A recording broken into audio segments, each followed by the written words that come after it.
ইতিহাস রচিত হলো জার্মানির মিউনিকে। ফ্রান্সের ক্লাব প্যারিস সেন্ট জার্মেন অবশেষে পেল তাদের বহু প্রতীক্ষিত ইউরোপ শ্রেষ্ঠত্বের স্বীকৃতি। আর সেটা কেমন জয় দিয়ে? 5-0 গোলের এক দাপুটে জয়ে বিধ্বস্ত করল ইতালির ঐতিহ্যবাহী ক্লাব ইন্টার মিলানকে। 31 মে বাংলাদেশ সময় রাত 1টায় জার্মানির এলিয়ান্স এরিনায় অনুষ্ঠিত হয় 2024-25 মৌসুমে চ্যাম্পিয়ন্স লিগের ফাইনাল। আর ফাইনালের সেই মঞ্চে পিএসজির খেলোয়াড়রা দেখায় দুর্দান্ত সব ঝলকানি, আর তাতেই বিধ্বস্ত ইতালির ইন্টার মিলান। এই জয়ে একাধিক রেকর্ড ও ইতিহাস গড়ে ফেলেছে পিএসজি। এর পাশাপাশি ফাইনালে হয়েছে আরও কিছু নতুন রেকর্ড। আসুন জেনে নেই সেগুলো। প্রথমত, এটি পিএসজির ক্লাব ইতিহাসের প্রথম চ্যাম্পিয়ন্স লিগ শিরোপা। 1993 সালে মার্সেইয়ের চ্যাম্পিয়ন্স লিগ জেতার পর দ্বিতীয় ফরাসি ক্লাব হিসেবে এই প্রতিযোগিতা জিতল পিএসজি। এর মধ্য দিয়ে প্রথমবারের মতো ট্রেবল জিতল কোনো ফরাসি ক্লাব। ঘরোয়া লিগ ও কাপের পর এবার ইউরোপও পিএসজির দখলে। পিএসজিকে এই সফলতা এনে দিয়ে কোচ লুইস এনরিকে গড়েছেন এক অনন্য রেকর্ড। 2014-15 মৌসুমে বার্সেলোনার পর এবার পিএসজিকেও তিনি নিয়ে গেলেন ট্রেবলের চূড়ায়। পেপ গার্দিওলার পর দ্বিতীয় কোচ হিসেবে দুবার ইউরোপিয়ান ট্রেবল জয়ের কৃতিত্ব পেলেন তিনি। পিএসজির তরুণ তারকা দেজির দুয়ে 3টি গোলে অবদান রেখে নিজেই গড়লেন একাধিক রেকর্ড। চ্যাম্পিয়ন্স লিগ ফাইনালে প্রথম 3 গোলে অবদান রাখা ইতিহাসের একমাত্র ফুটবলার এখন দুয়ে। দুয়ের কীর্তি অবশ্য এখানেই শেষ না। চ্যাম্পিয়ন্স লিগের ফাইনালে সবচেয়ে কম বয়সে অ্যাসিস্ট করার রেকর্ড এখন দুয়ের। 19 বছর 362 দিন বয়সে তিনি এই কীর্তি গড়েন। 2023-24 মৌসুমের ফাইনালে রিয়াল মাদ্রিদের হয়ে বরুসিয়া ডর্টমুন্ডের বিপক্ষে খেলা জুড বেলিংহামের রেকর্ড ভাঙেন দুয়ে। তখন বেলিংহামের বয়স ছিল 20 বছর 338 দিন। চ্যাম্পিয়ন্স লিগের ফাইনালে 19 বছর বয়সে গোল করলেন দুয়ে। এর আগে এই কৃতিত্ব ছিল শুধু 2 জনের। তারা হলেন প্যাট্রিক ক্লুইভার্ট ও কার্লোস আলবের্তো। আরও একটি ইতিহাস, পিএসজির হয়ে ফাইনালে গোল করেছে দুয়ে ও মাইয়েলু, 2 টিনেজার। এক ম্যাচে এত তরুণ গোলদাতা আগে কখনো দেখেনি চ্যাম্পিয়ন্স লিগের ফাইনাল। একদিকে পিএসজির হয়ে যখন আলো ছড়িয়েছে তরুণরা, তখন ইন্টার মিলান চ্যাম্পিয়ন্স লিগ ফাইনালের ইতিহাসের প্রথম দল হিসাবে শুরুর একাদশেই 35 বছর বা তার চেয়ে বেশি 3 জন খেলোয়াড়কে একসঙ্গে মাঠে নামায়। সেই 3 ফুটবলার হলেন ইয়ান সোমার, ফ্রান্সেসকো একারবি ও হেনরিক মিকিথারায়েন। পিএসজি তরুণদের সঙ্গে আলো ছড়িয়েছেন আশরাফ হাকিমি। পুরো চ্যাম্পিয়ন্স লিগে 9টি গোলে সরাসরি অবদান রেখে গড়েছেন ডিফেন্ডার হিসেবে মৌসুমে সর্বোচ্চ গোল অবদানের রেকর্ড।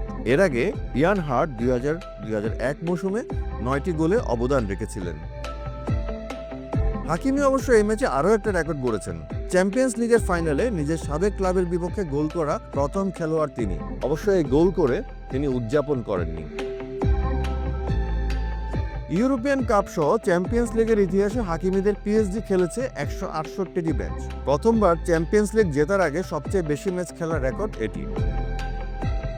চ্যাম্পিয়ন্স লিগ ফাইনালে 5 গোল হজম করা প্রথম দল ইন্টার মিলান। এর আগে এমন কিছু দেখা গেছে 1962 সালের ফাইনালে। তখন চ্যাম্পিয়ন্স লিগের নাম ছিল ইউরোপিয়ান কাপ। সেবারের ফাইনালে রিয়াল মাদ্রিদকে 5-3 গোলে হারিয়েছিল বেনফিকা। এবারের ফাইনালে ইন্টার মিলানকে পিএসজি হারিয়েছে 5-0 গোলের ব্যবধানে। ইউরোপিয়ান শ্রেষ্ঠত্বের ফাইনালের ইতিহাসে এর আগে কোনো দল এত গোলের ব্যবধানে জিতেনি। সর্বশেষ 1994 সালের উয়েফা চ্যাম্পিয়ন্স লিগের ফাইনালে স্পেনের বার্সেলোনাকে 4-0 গোলে হারিয়ে শিরোপা জিতে ইতালির আরেকটি ক্লাব এসি মিলান। ইউরোপের ফুটবলের সর্বোচ্চ আসরের ফাইনালে এটাই ছিল সর্বোচ্চ ব্যবধানে জয়ের রেকর্ড। কিন্তু সেটিকে পেছনে ফেলে নতুন ইতিহাস গড়ল ফ্রান্সের প্যারিস সেন্ট জার্মেন। জার্মানির মিউনিকের মাঠ যেন প্রথমবার চ্যাম্পিয়ন তৈরি করার জন্যই বানানো, যেখানে নতুনভাবে ইতিহাস গড়ে শিরোপা জিতবে কোনো দল। একটা বা দুইটা দল নয়, বরং 5টা দল নতুনভাবে চ্যাম্পিয়ন্স লিগের শিরোপা জিতে সেটার কথাই যেন বলছে।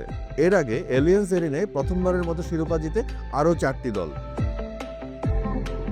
1979 সালে ইংল্যান্ডের নটিংহ্যাম ফরেস্ট, 1993 সালে মার্সেই, 1997 সালে বরুসিয়া ডর্টমুন্ড প্রথমবারের মতো শিরোপা জিতে এই মাঠেই। সর্বশেষ 2012 সালে তো যে ক্লাবের মাঠে এলিয়ান্স এরিনা, সেই বায়ার্ন মিউনিককে হারিয়ে চ্যাম্পিয়ন্স লিগ জয়ের স্বাদ পায় চেলসি, তাও ইতিহাসে প্রথমবারের মতো।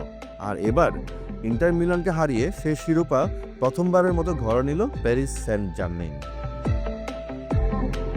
জার্মানির মাটিতে ফাইনালে আবারও হারল ইতালিয়ান ক্লাব। বলা যেতে পারে জার্মানির মাটিতে ইতালিয়ান ক্লাবগুলোর দুঃখ অনেক।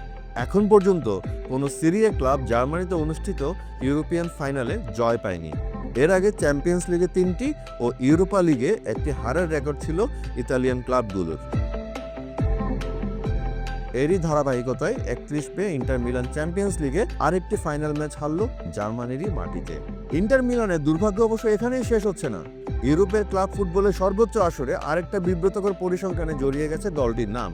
এবার সহ চারবার 4টি ক্লাব তাদেরকে হারিয়েই ট্রেবল জিতেছে। সেল্টিক, আয়াক্স, ম্যান সিটি এবং এবার পিএসজি।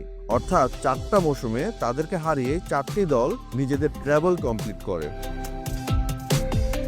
168 ম্যাচের অপেক্ষা শেষে পিএসজির স্বপ্ন পূরণ হলো ইউরোপের মুকুট জয়ে। এক রাতের রেকর্ড, ইতিহাস আর ভবিষ্যতের বার্তা। প্যারিস এখন শুধু ভালোবাসার শহর নয়, ইউরোপিয়ান ফুটবলের নতুন সম্রাটদেরও শহর।